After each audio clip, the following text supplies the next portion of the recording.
패널 디스커션을 하도록 하겠습니다. 패널 선생님으로서는 강유 선생님, 김태훈 선생님, 이승주 선생님, 장재혁 선생님, 최재혁 선생님, 허정호 선생님이 계시고요. 부탁드리겠습니다. 예, 저 동탄성심병원 최재혁입니다. 아까 황병희 교수님이 금방 되게 컴플리케이션 케이스, 좋은 케이스 많이 보여주셨는데요.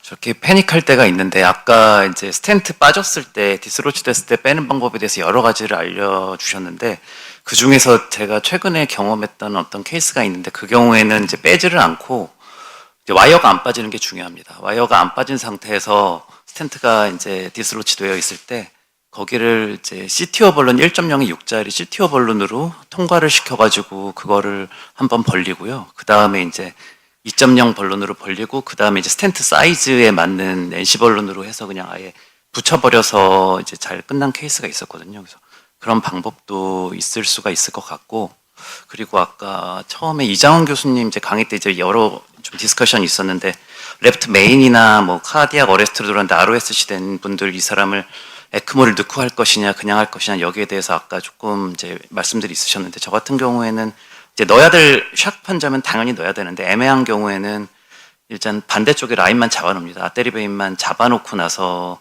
그 다음 PCI를 하다가 혹시나 이제 일이 터지면은 그때 이제 넣는 데는 한 5분이면 넣으니까 뭐 그렇게 하는 경우도 좀 방법일 수 있을 것 같습니다. 황 선생님 거 저기 그라프트 넣는 거에서요.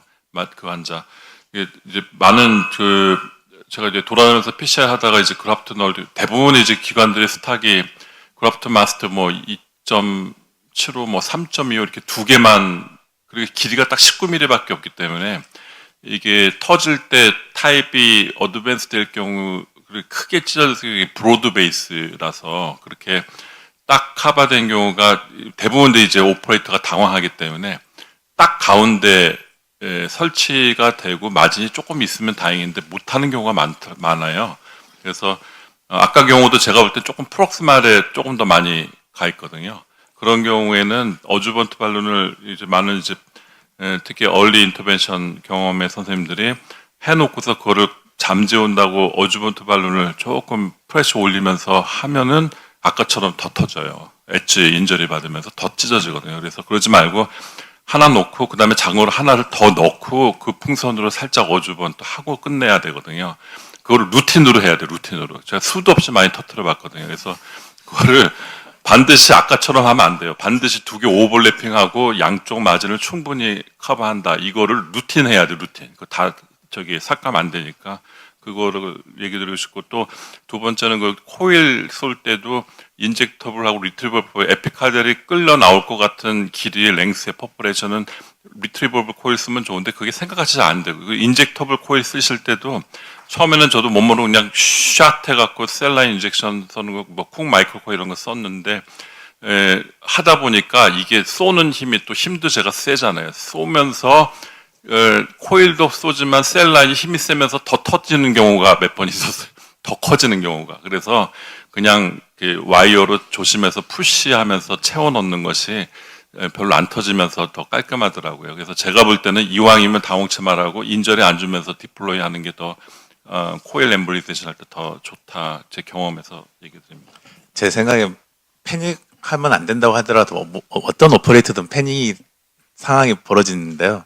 그때 옆에 있는 세컨 오퍼레이터, 어시스트가 정신을 차리는 게 제일 중요할 것 같습니다. 그래서 항상 이런 상황이 되면 옆에 있는 분이 정신을 차리시고, 오퍼레이터가 정신 차릴 때까지 보통 페리카스토미를 해준다든지 아니면 세컨 펑처를 해준다든지 하면서 있으면 그때 정신 차리시는 것 같아서요. 그 세컨 오퍼레이터가 가장 중요한 것 같습니다. 흔히 겪는 케이스인데 그 환자는 수술번에도 아무것도 해줄 게 없거든요. 그래서 핑퐁 테크닉이 제일 중요하고 빨리 그 바이탈 유지하고 풀 이노토픽스하고 하이드레이션하고 페리카디오 빨리 하는 동안에 베인 펑처 해서 뽑는 대로 다시 오토 트랜스퓨전 해주고 센테시스 하고 그라프트 넣고 그 동안에 뭐 헤모다인 서포트 하고 그 다음에는 해줄 게 없거든요. 서포티브 케어하고 필요하면 에코모 할 때도 하나 있더라도 서저리 해봤자 더 안 세면은 더 할 게 없기 때문에 아까 같은 현상이 나타나거든요. 그래서 빨리 하고 빨리 풍선 탐포네이드 하고 아나더 가이딩 A 펑처 해갖고 핑퐁으로 그 도토 카세타 험한 프록시멀 리지스턴스 극복하려면 핑퐁 테크닉으로 빨리 그래프트 넣고 이거를 생활화하다. 그래서 많이 터트려 보면은 저 같은 사람도 찍어낼 수 없는데 어떻게 교수를 많이 찍어낸다고 그렇게. 다른 패널 선생님도 네, 말씀해 저기 주십시오. 허성원 교수님 강의 잘 들었습니다. 제가 강의 주제랑 관련 없는 질문 하나 드리고 싶은데요.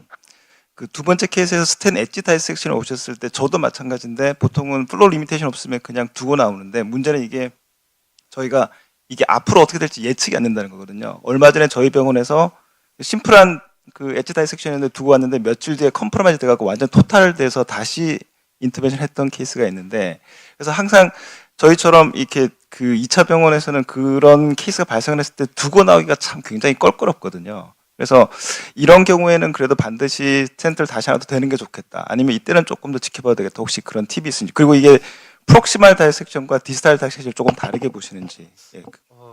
저 팁이 딱 있는 건 아니고 아까 프락시말 엣지 쪽에 좀 다이색이 있는 거는 뒤에 스탠트가 압력이 그래도 오니까 그는 플로우 리미테이션 없으면 물론 앞으로 전진되기는 어려워. 그리고 스탠트가 막고 있으니까 그래서 그런 경우는 그 정도면 그냥 넘어가면 보통 빨로 해보면 다 힐링 다 돼 있는 것 같고요. 디지털도 사실은 이제 다이색이긴 한데 무랄 헤마토마가 좀 있긴 하지만은 그것이 플로우에 장애 없고 누가 봐도 이제 있는 이미지 가이드로 보고 나왔지 않습니까? 안 봤으면 좀 고민이 되는데 이제 보고 나와야 되죠. 그러니까 보통 디지털 엣지나 이런 뭐 디지털 쪽 플로우 있으면 아이부스라도 보통 우리 쟤들 보고 거기서 판정을 조금 합니다. 거기서 보고 만약 이제 미리 본 장비가 있으면 그걸 보는데 우리가 누가 봐도 요 정도는 아이부스상에서 심하지 않고 OCT 가이드 뭐 심하지 않다면 그냥 좀 두고 나와도 이때까지 큰 문제는 없었던 것 같습니다.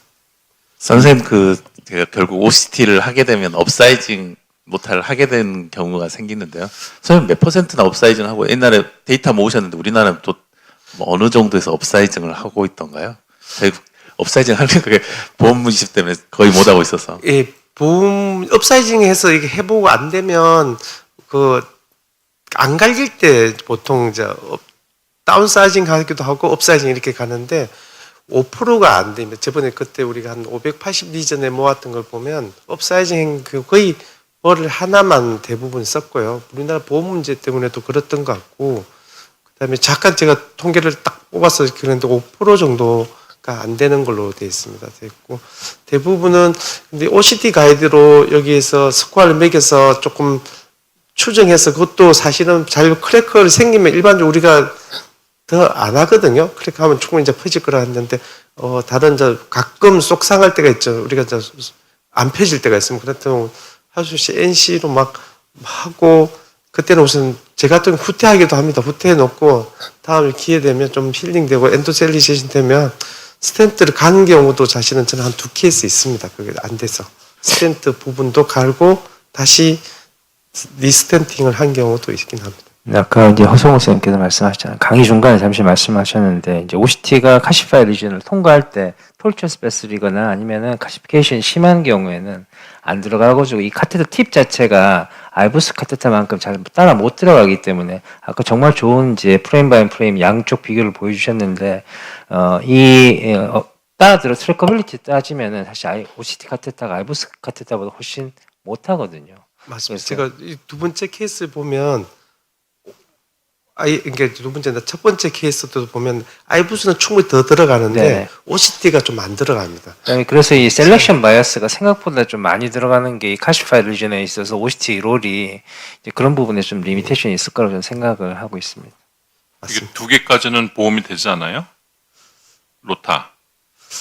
딱 정해진 건 아닌 것 같아요. 쟤는 세 개까지 쓴 적이 있는데 삭감을 잘 썼더만 삭감을 안 시킨.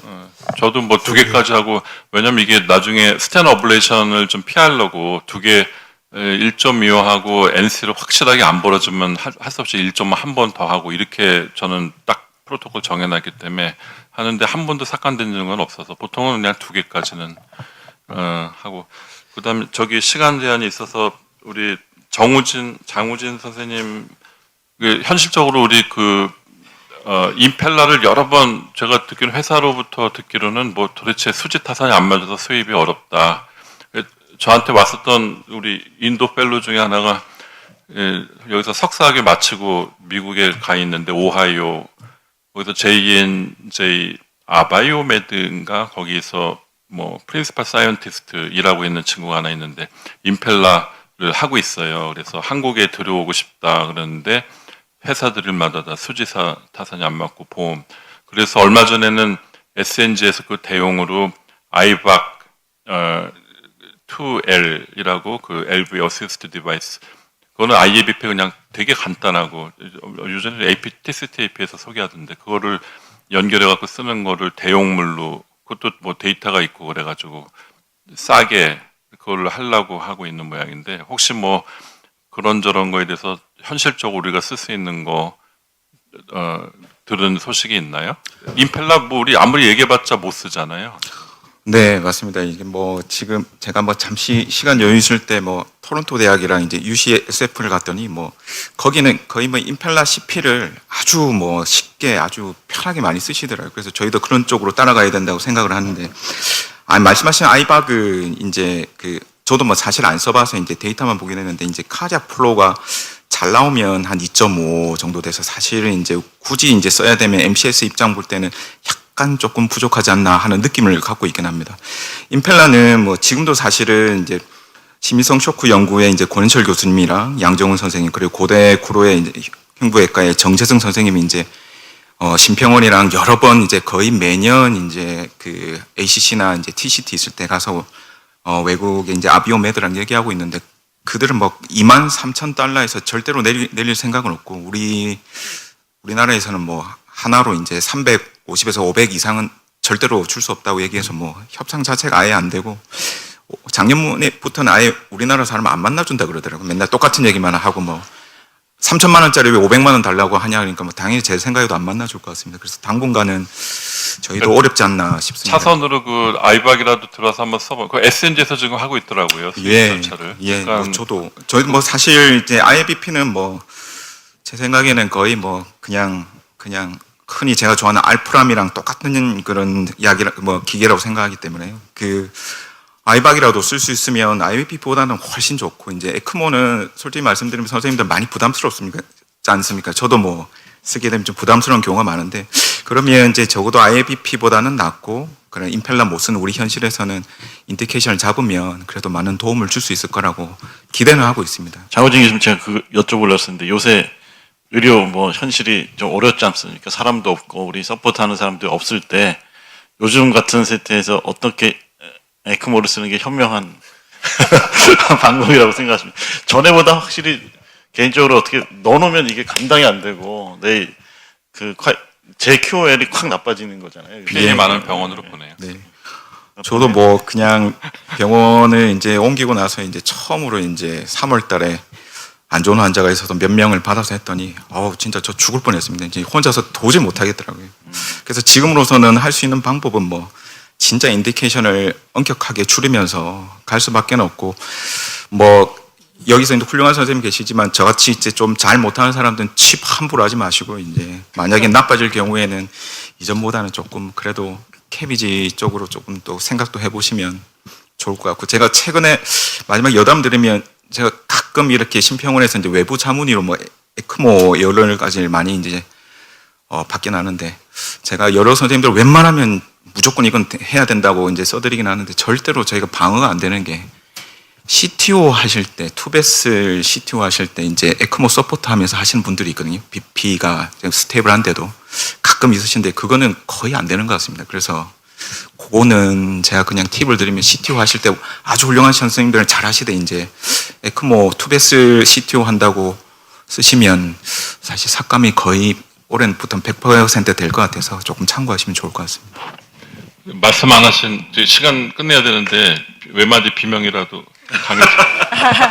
장우진 교수님 나오셨으니까 뭐 사실 지금 뭐 결론이 이미 나은 것 같은데 전 개인적으로 이제 칩 PCI 같은 거 할 때 선제적으로 에크모를 넣고 하는 경우도 사실 좀 있고 그렇지 않는 경우도 사실 있는데 그냥 경험이 많지는 않지만 선제적으로 하고 한 경우가 조금 더 이렇게 환자가 아웃컴이 좋았던 것 같다는 생각을 사실은 좀 하거든요. 그래서 장우진 교수님 어떤지 좀 궁금한데 사실 지금 같은 의료 상황에서는 또 선제적으로 하기도 부담스러운 입장이라 좀 예, 듣고 싶습니다. 교수님 뭐 말씀하신데 전적으로 동의합니다. 이제 일단은 이제 저희 나라에 이제 뭐 그러니까 임펠라가 만약에 이제 없는 이런 상황이기 때문에 쓸 수 있는 게 사실은 MCS에서 이제 에크모밖에 없는데 에크모가 되게 이제 매니지도 불편하고 여러 가지가 문제가 있을 수 있으니까 인디케이션을 확실히 좁게 잡아야 되는데 여러 가지 연구들에 나온 공통적으로 또 CPCR랑 관계돼서 에크모가 아닌 MCS에도 도움이 되는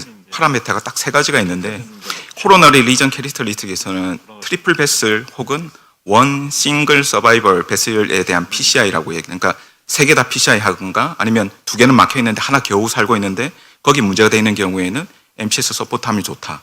그리고 랩트 메인들 많이 물어보시는데 사실 랩트 메인만 가지고는 MCS를 서포트를 하고 PCI를 하나 안 하나 사실 데이터 차이가 나진 않는데 유일하게 LP 펑션이 어떤 데는 35%, 어떤 데는 30% 이하이면서 LP 디스펑션이 있으면서 랩트 메인 디지에 PCI 할 때는 서포트하는 게 훨씬 더 효과가 좋다 돼 있어서 그 정도에 대해서 한번 좀 참고를 하시면 도움이 되시지 않을까 그렇게 생각을 합니다. 드리겠습니다. 저 추은호 교수님께 하나 짧게 여쭤볼 게 있는데 사실 저 PCI 그 사람 되게 잘 된 것 같고 저 똑같이 할 것 같은데 근데 이제 보면은 0.76, 0.80 될 거였으면 안 했을 건데 근데 이제 여쭤볼 거는 사실 뭐 KBG 사람 레코멘드 해볼 수 있지만 사실 저희도 환자 싫어하고 저희도 진심을 담아서 설명하진 않아서 그러면 이런 리전에서 이렇게 그러니까 결국 보면은 뭐 DS는 포칼, KBG는 시스테믹 인정하기 싫지만 맞는 얘기인 것 같고 그러면 이런 환자에서 우리 아까 FFR 패턴이나 엔지오 보고 이런 이 사람은 그 스텐트 재미 못 받겠구나를 프레딕션 할 수 있는 그런 요소가 있었을지 그러면 다음번에 이런 사람 좀 진심으로 레코멘드 해야 될지 여쭤보고 싶습니다.